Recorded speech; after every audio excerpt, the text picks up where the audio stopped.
Thank you very much for the kind introduction, and also to Kaji-san for the invitation to join you here today and tomorrow. I've already learned a lot. This is my first visit to Japan, and to listen to the discussions this morning and the presentations this morning, it's obvious to me that in England, at least, we're a long way behind in terms of collecting the evidence that we need. Unlike the rest of the speakers today, I am not an esteemed scientist, and I was looking for a way to try and describe what it is I am and what it is I do. And the best I could come up with so far was really a wildlife politician.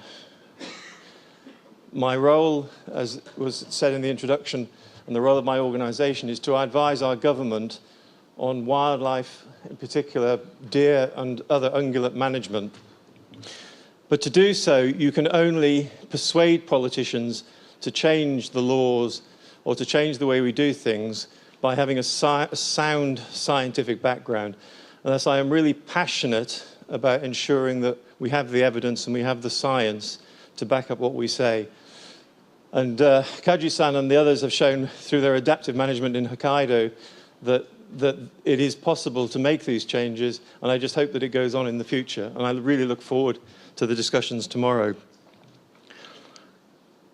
I'm honoured to have been asked to give this presentation on behalf of Professor Rory Putman, my close colleague, who many of you will know by reputation, if not personally.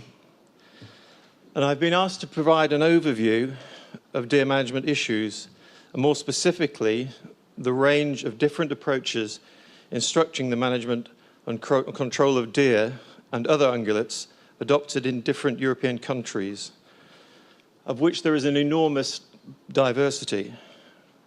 We tend to assume, without really thinking about it, that systems adopted in other countries are broadly similar to our own, but nothing could be further from the truth. And I hope that if I have time at the end of this presentation, I would like to give some personal thoughts about where we are now, but more importantly about the future. Legal and administrative systems governing management of deer populations in many European countries are often different from the systems adopted in Japan. And even within Europe, a review Professor Putman recently carried out of the management systems in 36 different European Union and non-European countries revealed a remarkable diversity of approach. The review was actually carried out in a bid to discover the advantages and disadvantages of each system to inform a recent review of deer management in our own country. But inevitably, there are no universal solutions to be discovered, no optimal answer. Indeed, we should expect that different countries will differ in both management objectives and management practices. To begin with, different countries support different species of deer and other ungulates and different species mixtures. And I haven't got time today to discuss how those species mixes differ, even in the UK, let alone in the rest of Europe. Even with regard to the same species, management objectives may differ markedly in different places or in different contexts. Whether directed towards a need for control of populations and their impacts, as we heard this morning, management for exploitation, which we've talked about less, or a need for active conservation. Local circumstances may also affect what management options are actually available, or may affect the utility of any given method. Superimposed on such variation is an equal variation in attitudes and cultural approaches to hunting and game management.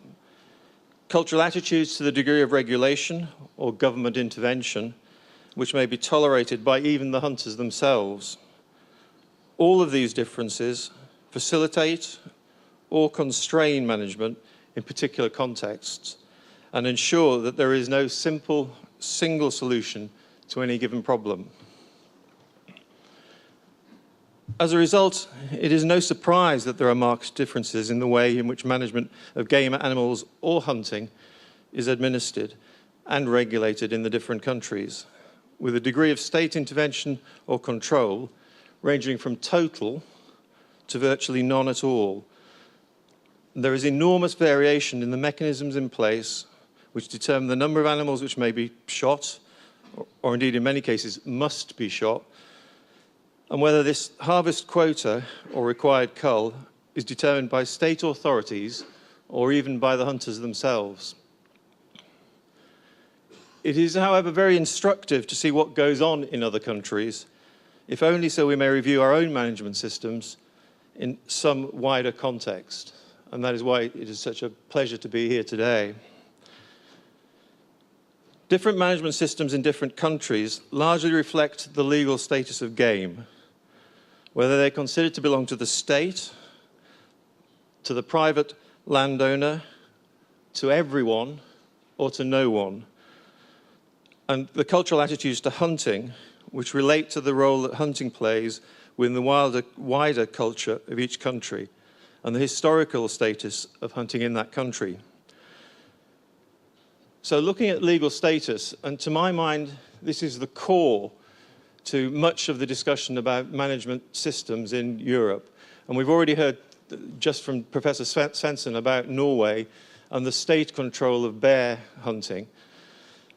On the left are those countries who consider game to be res nullius, or wildlife belongs to nobody, and on the right, on the left, those where game is considered to be res communis, or belonging to everybody, or in some cases the state, and on the right, those where the countries consider game to be res nullius, belonging to nobody. And those of you that have been to the UK, and I know there are many in this audience, will not be surprised to see the United Kingdom on the right. And I will talk a little bit later and give you two examples to show one on either side of this, what I consider to be a great divide.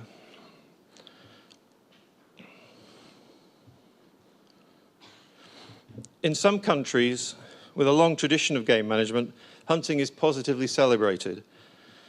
In other countries, while hunters are perhaps in the minority, there is no widespread objection to the idea amongst the general public.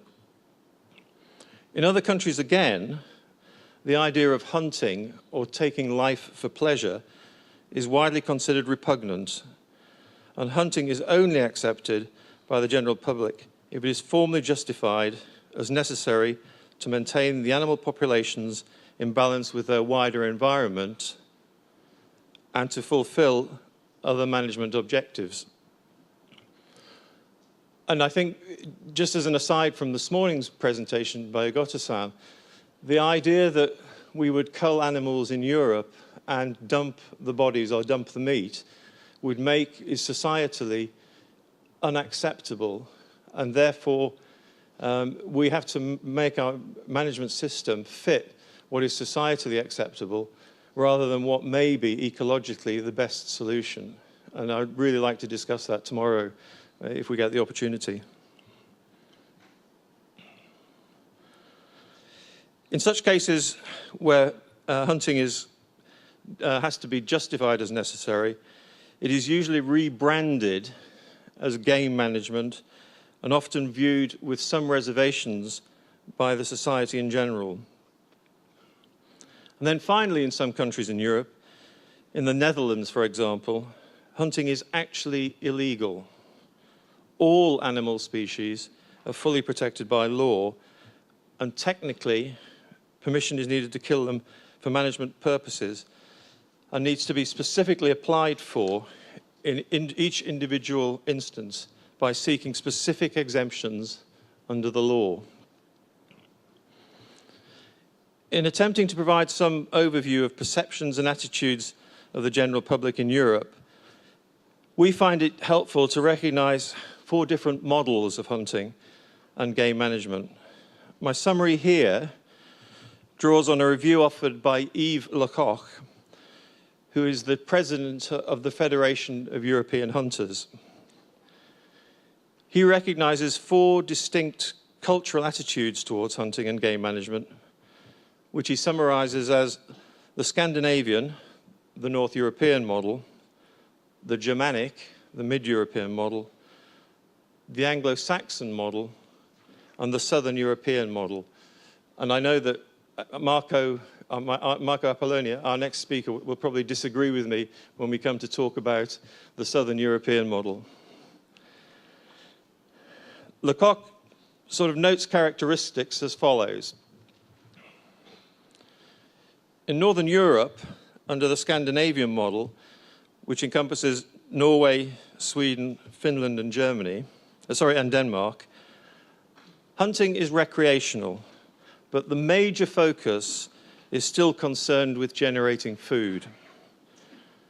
Hunting is popular and widespread, with the highest proportion of hunters per head of population in Europe. But that does not mean that we do not suffer the same problem as Igota-san talked about today with the reduction, or with the aging hunter population and the reducing numbers. However popular it is, in general, hunter numbers are still declining across Europe. Lecoq uses Denmark as his type species. I prefer to describe Norway, after Andersen et al. In 2007. The main objective for cervid management in Norway is based upon sport or recreational hunting, but with a focus on venison production. Most of the venison harvested is consumed by the hunter and his family or friends, and only small amounts are accessible for trade. In general, hunting is widely accepted, and there are no ethical objections raised to the exploitation or the harvest of wildlife species. Legislation simply emphasizes the concept of sustainable use, and it should underpin all wildlife management. Again, taken from Andersen et al. In 2008. In Sweden, the only general and national objective for the management of game is that they should be preserved in viable populations, but not be allowed to seriously damage other vital interests of society. And that comes from Leiberg et al. In 2008. Turning to the Central European model, or German model, which encompasses Germany, Hungary, Austria, Poland, and other countries in the former German, Polish, or Austrian-Hungarian empires, such as Slovakia, Croatia, Romania. And again, I think this highlights the historical context in which we must place our hunting. Lecoq characterizes this as very closely regulated hunting, strongly circumscribed by administrative and regulatory requirements and constraints, as well as traditional practices. It has a long tradition and very strict rules. Hunting is more concerned with the management of ungulate populations than exploitation, at least for venison. But trophy hunting, the hunting of the males, is of vital importance. However, there are relatively few hunters. Clearly, the expression of this system varies somewhat from country to country. But with Austria as the type example, we may note that perhaps 1.5% of the population are involved in hunting. In all cases, hunters belong to old established hunters associations or hunters families, such as in Slovenia, with well-established and treasured traditions of hunting and game management. Turning to the Anglo-Saxon model, in this description of the hunting model, Lecoq suggests that hunting is largely recreational. The trophy quality becomes of decreasing importance. It is more the pleasure of the experience than the trophy that one receives at the end of it. There are a very small number of participants, the same as in Germany and Austria, but there is a higher proportion of professional stalkers or deer managers. In general, the public regard hunting with some disfavour, either simply because it involves the killing of animals, or because they see it as the recreational pursuit of a landowning elite. And clearly, the UK falls into this category. Finally, in Lecoq's Southern European model, Lecoq typifies this with Spain, but also includes Portugal, France, Italy, Greece, and other Mediterranean countries. We consider this category perhaps the most diverse, and might actually consider it not a truly homogeneous group. Here, hunting is relatively common and widely accepted. Perhaps 3% of the population are hunters, and would indeed appear to be a more social activity. It is widely accepted culturally, and perhaps notable in other contexts also, that these countries perhaps have a lesser sensitivity, and here Marco will disagree with me, to animal welfare issues in general. As noted already, this characterization of different national attitudes is oversimplistic. Hunting practices and attitudes in some countries fit uneasily within their type, while others really do not fit into any of Lecoq's categories, perhaps Netherlands, Belgium, Switzerland, and even Italy.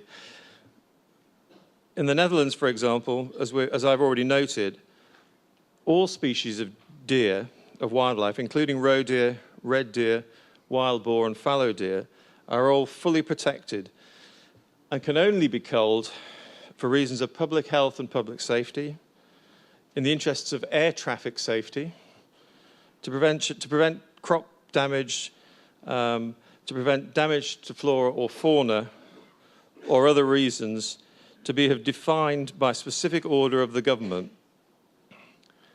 I hope this brief review gives some context to the next part of my talk, where I will attempt to review the actual systems in place to control hunting in deer management activities, or deer management activities. It will become clear that the systems vary enormously from almost total state control, where the state defines the objects of management, the state determines the management plan, and determines how many animals of each species should be killed each year. The state determines quotas and leases these quotas either to hunting associations or sells individual licenses to individual hunters for one animal of a selected age or sex. As far as it goes towards the other end of the spectrum, where we have systems where management, or the lack of it, is entirely left to the individual landowner.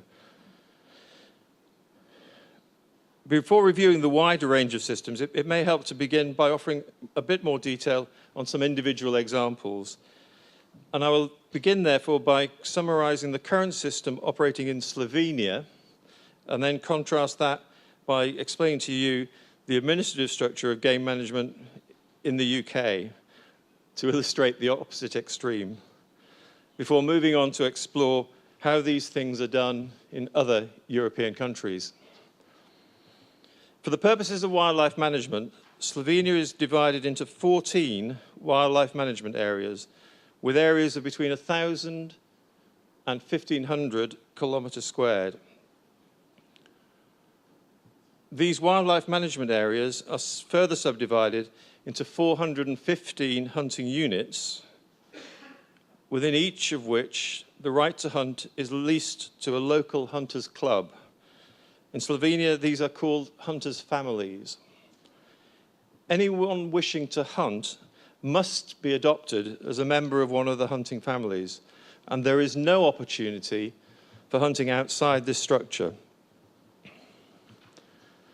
The area of each hunting unit varies between 20 and 90 square kilometres and affords a hunting opportunity for between 40 and 100 member hunters. Wildlife management plans covering a 10-year period are prepared by the district wildlife officers of the Forest Service for each of the different management areas. In effect, therefore, the management aims and the objectives are set by the state. Hunters or hunters' families are required to report at the end of each hunting season. They report records of all animals harvested by hunting or otherwise recorded dead from accident or disease to a central register of large game species and large carnivores.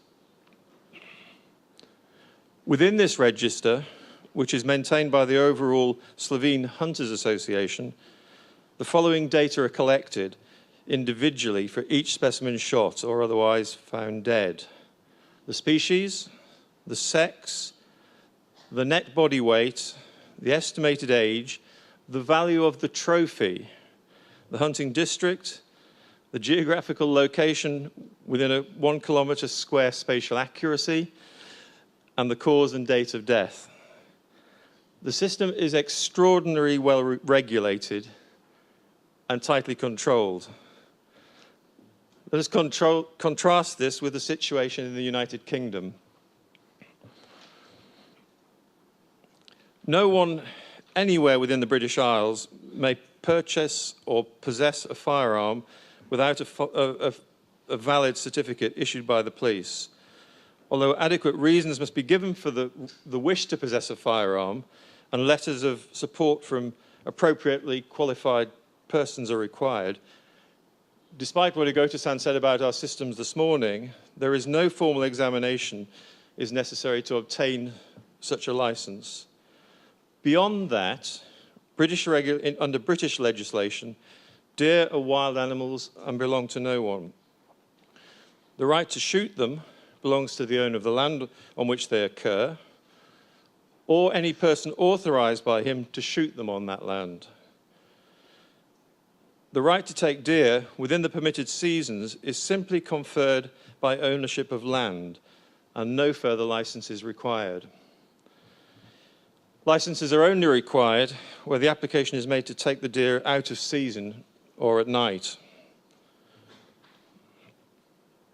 Whilst there are a number of deer management courses now available leading to proper accredited qualifications, and those wishing to shoot deer are strongly encouraged by the hunting organisations like the one I used to work for to obtain such qualifications, there is at the present time no legal requirement to hold such a qualification in order to shoot deer. All that is required is the possession of a current valid certificate, firearm certificate. Within the United Kingdom, there is no state ownership of deer, nor state control of hunting. Thus, hunting is not centrally controlled or carried out under license, nor is there any central control over the numbers which shall be shot.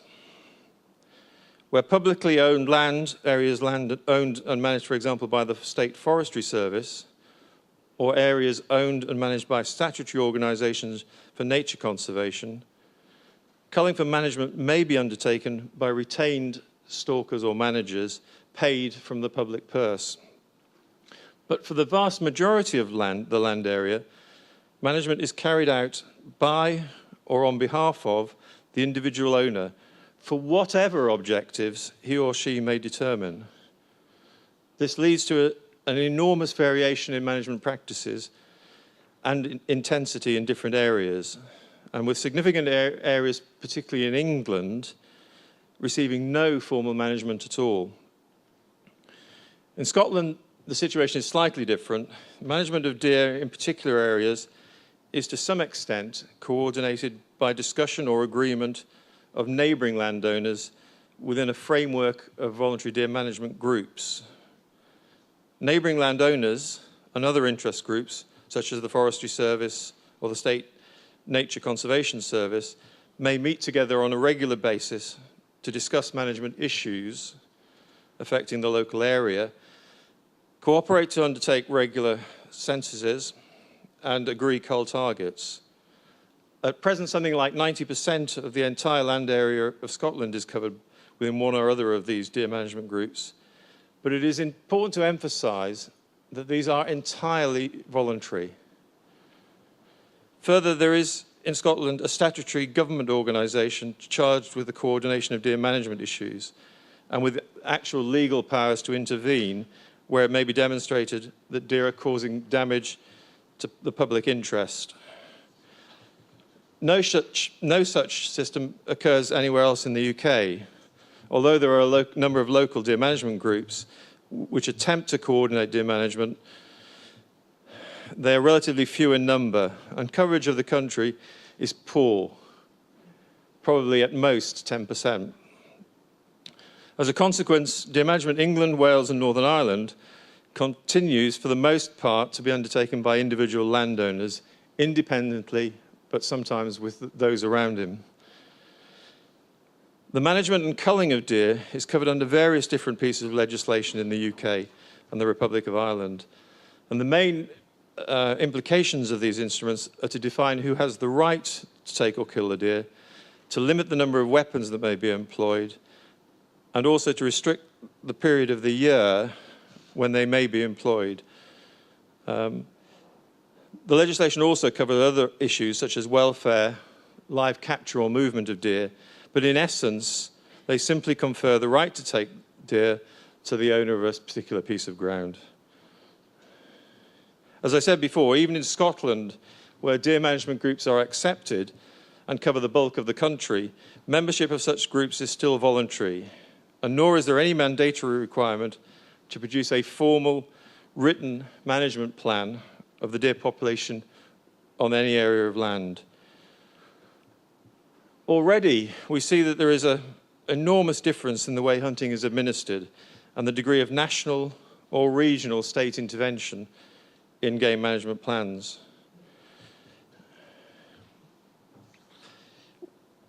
If we look more widely, we see even more variability in the way things are administered in the different countries. To finish the talk then, I will try and give you some sort of overview.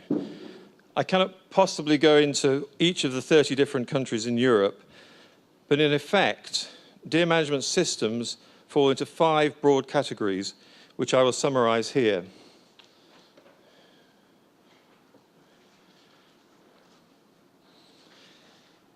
In the first model, the state, either at a national level where there is a strong provincial structure, or at the level of semi-autonomous regions, sets clear objectives for the management of the game species. The appropriate administrative authority, national or regional, but essentially the state, establishes within each region well-defined hunting units or game management districts and determines for each a clear management plan. Within the context of its declared objectives and its assessment of the current population trends, the administrative authority concerned sets the harvest quotas for each game management district. In some cases, the management is directly carried out by state-appointed hunters, though more generally this applies only to a proportion of the total land, for example in national parks. And more usually, the national or regional authority issues, sells, hunting license to individuals or groups, with one hunting license entitling the hunter to shoot one animal of predetermined species, age and sex.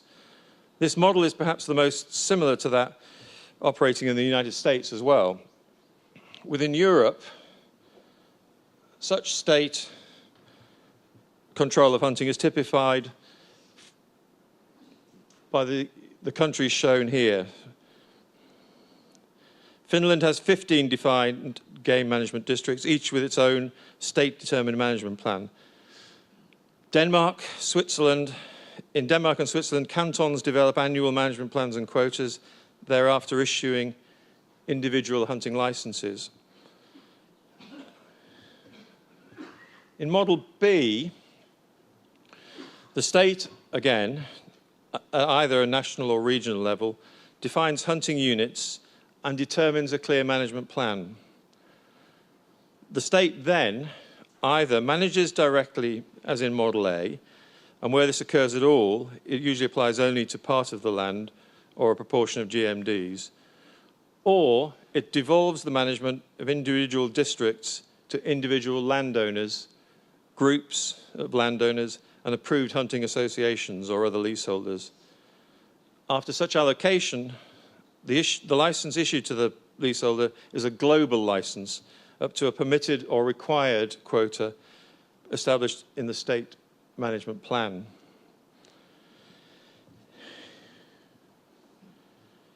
The model effectively describes the situation in the countries shown here.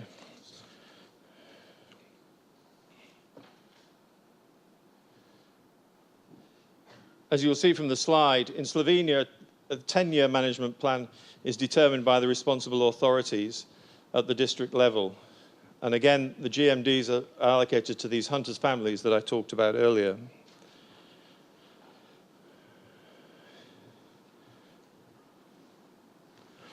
In Model C, the state at national, or now more commonly at regional level, determines the game management districts. But management is subsequently devolved to landowners, hunting associations, or other leaseholders. The manager then produces a management plan and suggests annual quotas. But production of such a plan is mandatory, and the plan itself and the annual quota must be approved by the state administration. Once the submitted plan is approved, a global license is issued up to a permitted quota. State regulation is still very apparent, and in some cases, devolution of management responsibility to the leaseholder is dependent on compulsory appointment of a professional game warden or game manager within each hunting district.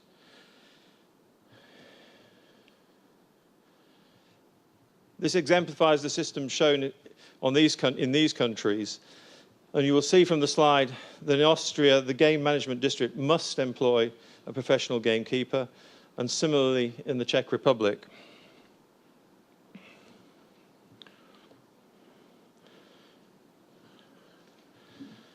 In Model D, the integration of individual landholdings into cooperatively managed hunting district or game management areas is initiated by groups of landowners, hunters associations or equivalent, who propose GMDs for approval. Hunting, however, may only be carried out within approved GMDs, and such GMDs remain a mandatory requirement. Once a GMD has been approved, the proposers must then submit, again, a mandatory management plan for approval by the administrative authorities, and must submit proposals for harvest quotas, usually annually.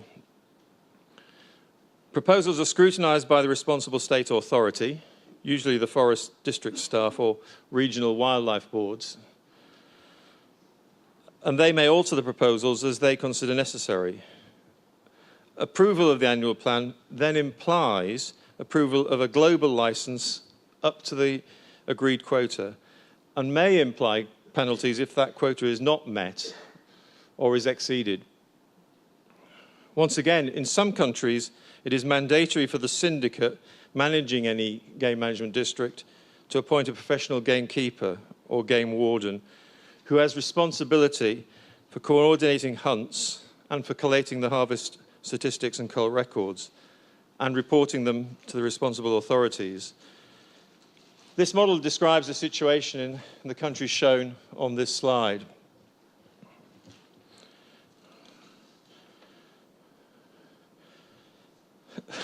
Almost finally, Model E, there is little state regulation or intervention, no mandatory organisation of landholdings and GMDs, or requirement for a state management plan. There are voluntary GMDs, if at all, and game licenses are issued to individual hunters simply as a license to hunt. But no quota or limit is set. This is the model which applies to the UK and Ireland, and to the best of our understanding, outside the UK, only Sweden operates a similar system, and then only in relation to red deer, roe deer and fallow. As Professor Svensson has intimated, there is far tighter control is exercised in relation to the hunting of moose. Finally, a little bit about mixed models. In In conclusion, we should note that a number of countries operate what we might best describe as mixed models. Part of the land area is administered by one method, part by another. For example, the state devolves management of some game management districts in entirety with a global quota, but retains others within those issues, and within those issues individual licenses. Examples of such mixed models are shown on the slide. In Norway, most areas are controlled by the wildlife boards, which develop management plans and issue licenses for a defined quota, but some areas are leased in their entirety to syndicates to work to an approved management plan. We have attempted to summarize these models on this slide. This is based on a standard template with a shift from strong state control to complete devolution to the individual landowner, represented by a shift across the table from left to right. So, as far as we have already suggested, while we tend to assume, without really thinking about it, the systems adopted in other countries for governing hunting or management of game populations are broadly similar to our own, nothing could be further from the truth. We talk about the European model of game management, and we talk about the United States model of game management, but actually there is no single model. Perhaps only, well, I will leave it to you to decide which of the models that I've described so far comes closest to that we find in Japan. Elsewhere, certainly, there is no one-size-fits-all. This talk now actually forms the basis of a chapter which has recently been published in a book. You will note that the other author or the other editor of the book, other than Rory Putman, is your next speaker. So you can ask more questions about the systems employed. But I'd like to conclude, if I may, with a few personal comments. What Rory and I have done in this presentation is look at the current status of management in Europe or across Europe. And I've become really aware over the past few years that managing deer is extremely complex. And I think there are a number of emerging themes, certainly in Europe and probably America, that we have not really yet considered. And the first of those comes from our starting point of res nullius, or the deer belonging to no one, and focuses on rights and responsibilities. I emphasize that in the UK, the landowner has the right to take or kill the deer, but equally he has the right not to take or kill the deer, because deer are legally res nullius and thus don't belong to nobody. So in many ways, the landowner has all the rights, but he has no responsibility for the impact that those deer may have other than on his own land. And increasingly, we talked earlier about road traffic accidents, about impacts on native diversity. The land holdings in the UK are so small that most of the herding species, red deer, fallow deer, and sika, actually travel over hundreds, if not thousands, of different landowners.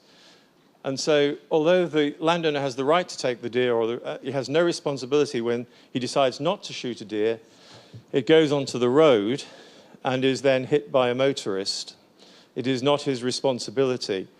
So we have the rights and the responsibility, but we also have the costs and the benefits.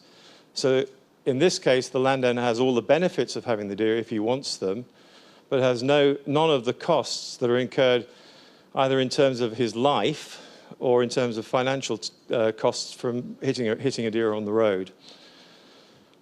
So increasingly, at least in Europe, I think we will see much more discussion about rights and responsibilities and costs and benefits.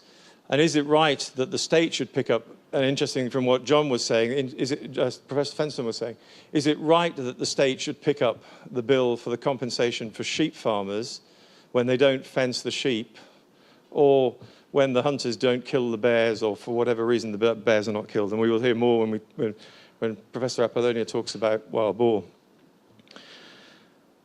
Secondly, we started to have a discussion about carrying capacity in the last presentation. And historically, we've probably talked about biological carrying capacity, and there was a little bit about that. We started to talk about ecological carrying capacity and taken much more notice of what is happening to the habitats. But increasingly in the United States and in the discussions that we are having, we're talking about what Professor Svensson said at the end of his talk, and that is about social carrying capacity or cultural carrying capacity. It is not about necessarily what is happening to the animals or even the habitat. It is about what society will accept in terms of abundance. For deer, or for another ungulates, it might be a reasonably high number. For carnivores and predators, it may be a slightly lower number. But it was really interesting to see that the politicians have asked the people whether they think A, B, C, or D is the right way forward for brown bear. Increasingly, I think we will see that in other discussions that we're having. It will be the people at a local or regional level that will make those decisions. And it is vital that we have the scientific evidence to ensure that they are educated to make the right decision. And finally, my third emerging theme, I guess, is kind of related. And that is about wildlife welfare. Until now, there has been little discussion certainly with the general public, about wildlife welfare and the role, and any discussion that we have had has tended to relate to domestic, or animal welfare has tended to relate to domestic stock or companion animals. Increasingly in Europe, and in particular from the Netherlands, we see a debate beginning about wildlife welfare. And there is clearly a continuum from a situation where man or humans have no influence on what happens to the system, to the situation where we domesticate stock and keep them in a contained environment. But on that continuum, the more that we alter or interfere with the wildlife system, there is a discussion about what concepts we should use to discuss wildlife welfare. And there's been a lot of misuse of concepts over the years. So what we are trying to discuss in Europe at the moment is agreeing a concept of what wildlife welfare is about, but as importantly, looking at the science of how we measure wildlife welfare, in particular things like stress, and whether stress is within acceptable limits or outside acceptable limits. Thank you for listening.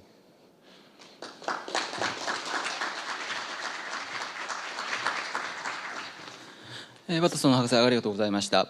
ではまたですけれども、この発表に関する質問、事実確認等ありましたら、挙手をお願いします。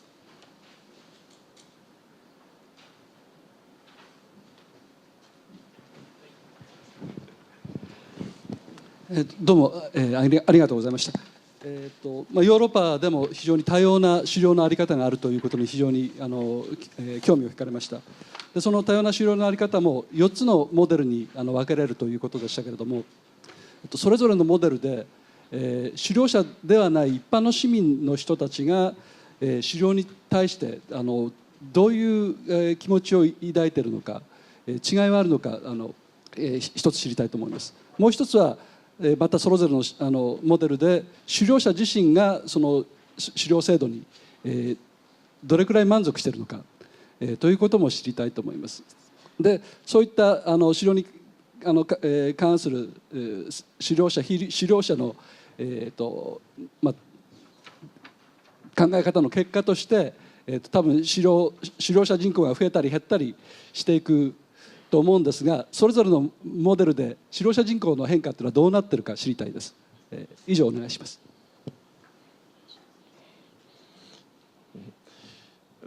Like Professor Svensson, I'll start at the end and come back. So, across Europe, there is an aging hunter population, and a decreasing hunter population. The aging, the work that we have done in the UK suggests that between 1998 and 2005, in 1998, the average age of hunters was 44, so slightly younger perhaps than in Japan. By 2003, the average age of hunters was 48. So you can see that there is a growing shift. And we are very interested in hunter attitudes. And in particular, one of the things that characterizes what is happening in Europe is actually overabundance of ungulates in the same way as we've discussed overabundance of ungulates in Japan. And whatever the system is in place, it has proved extremely difficult to persuade hunters to shoot more animals. In the UK, we have 6 species, one of which has no closed season. So you would think that it would be that hunters would all the time be wanting to go out and kill animals. And yet we cannot persuade hunters necessarily to shoot more. And that attitude to hunting is more cultural, I think, than to do with either age. So the 4 descriptions that I gave you of the cultural differences between the north of Europe and the southern Europe, I think gives you the answer as to what their attitude is. But what I've been trying to work out, particularly with the Anglo-Saxon model, is how we change attitudes. And it was interesting, Kaji-san has been talking about social research. One of the pieces of research I want to do in the future is to look at hunters' attitudes. And all the social researchers I speak to say that there are 2 things. One is that you can research it as much as you like, but you won't change their attitude. And second thing is all hunters are liars. So they won't tell you what the truth is anyway. So now that may be a very European thing. I know in the United States, hunters are much more honest than they are certainly in the UK. So I'm not really answering your question, I'm afraid. I think we don't know the answer to your question, other than that we know that the population is aging. Certainly with the young people coming into the sport, we are training 1,000 people a year in England, in the UK, to shoot deer. And actually, it is not the numbers, unlike Igota-san was talking about the numbers shooting, and Kaji-san was talking about the number of people shooting deer. The difficulty in England, particularly, is that the new hunters cannot get access to land because the landowners and the hunters, the current hunters, won't let them on. So they get their training, they've got their guns, but they can find nowhere to go and shoot the animals because the deer belong to the landowner. That is a long way round of perhaps not answering your question. There's a question. よろしいですか。非常に多様な管理システムがあるというお話を伺って大変興味深く聞きました。2点ご質問したいんですが、特にこれはイギリスでの事例でお話しいただきたいんですが、公有地で、職業者プロフェッショナルハンターが公有地の鹿管理はされているということだったんですが、イングランドでどれぐらい1人のあたりのプロフェッショナルがどれぐらいの面積をですねエリアマネジメントしているのかということと、2点目はですね先生がいらっしゃるイニシアチブはその政府への助言というお話でしたけど、それ以外にそのディアマネジメントグループなんかとどういう役割を担っているのかと、その2点をお聞きしたいんです。Yeah, okay. It is almost impossible to say. When we talk about professional deer managers, most of the professional deer managers have 2 roles. In the UK, we have a very large pheasant shooting operation. So most of the people that are employed are actually employed to look after pheasant shooting, and they do the deer as an aside. For example, in the Forest Service, there are only 50 professional deer managers in the whole of the UK, and I think that's 130,000 hectares, but split into very small patches.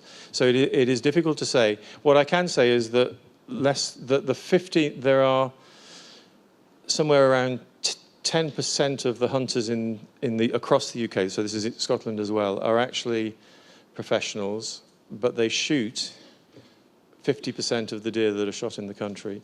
So the recreational stalkers, who make up the other 85 to 90%, only shoot half of the deer between them. And interesting, in contrast to what Kaji-san said, the average number of deer, despite all these opportunities we have, the average number of deer shot by the recreational hunters is less than 5. And we have we have deer that they can shoot all year round, and yet the average is less than 5. In terms of what the Deer Initiative does, I emphasized at the beginning what we do in terms of advice. There are two other things that we do focus on. The first is that in priority areas, so where we have very high densities of deer in England, and Sika, Kaji-san and Igota-san have both been to look at areas where we have high densities of deer, but those are in the order of 150 to 300 deer per square kilometre.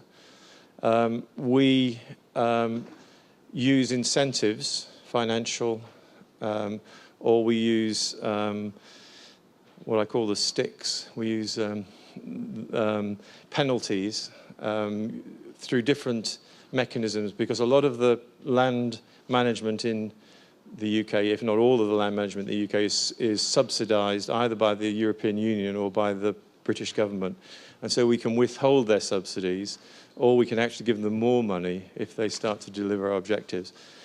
But it can only be a very small part of the country, so we are literally targeting those areas which are hotspots. And for the moment, our priorities are really designated sites of high native biodiversity value, areas of high deer vehicle collisions, and areas of high disease. And between those, there are probably about no more than 20 areas. So although I characterize deer in the UK as being overabundant, in actual fact, it is overabundant in local areas. It is not across the whole of the country. Does that answer your question? Okay. はい、ワトソン先生ありがとうございました。後ほどまた質疑応答の時間を設けたいと思いますので、残りの質問はそちらでお願いしたいと思います。では。